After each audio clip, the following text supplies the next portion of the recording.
بسم اللہ الرحمن الرحیم شروع اللہ کا نام لے کر جو بڑا مہربان نہایت رحم والا ہے۔ ام تريدون ان تسألوا رسولكم كما سئل موسى من قبل ومن يتبدل الكفر بالإيمان فقد ضل سواء السبيل۔ مسلمانوں، کیا تم یہ چاہتے ہو کہ اپنے پیغمبر صلی اللہ علیہ وآلہ وسلم سے اسی طرح کے سوال کرو جس طرح کے سوال پہلے موسیٰ سے کیے گئے تھے؟ اور جس شخص نے ایمان چھوڑ کر اس کے بدلے کفر لیا تو یقیناً وہ سیدھے رستے سے بھٹک گیا۔ ود كثير من أهل الكتاب لو يردونكم من بعد إيمانكم كفارا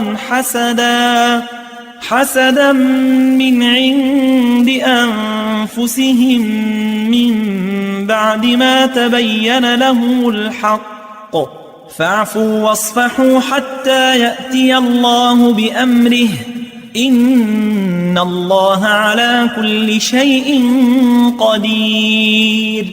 بہت سے اہل کتاب اپنے دل کی جلن سے یہ چاہتے ہیں کہ ایمان لا چکنے کے بعد تم کو پھر کافر بنا دیں، حالانکہ ان پر حق ظاہر ہو چکا ہے، تو تم معاف کر دو اور درگزر کرو یہاں تک کہ اللہ اپنا دوسرا حکم بھیجے، بے شک اللہ ہر بات پر قادر ہے۔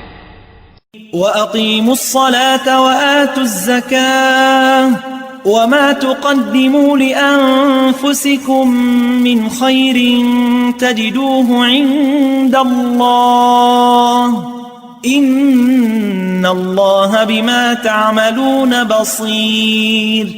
اور نماز ادا کرتے رہو اور زکوٰۃ دیتے رہو، اور جو بھلائی اپنے لیے آگے بھیج رکھو گے اس کو اللہ کے ہاں پالو گے، کچھ شک نہیں کہ اللہ تمہارے سب کاموں کو دیکھ رہا ہے۔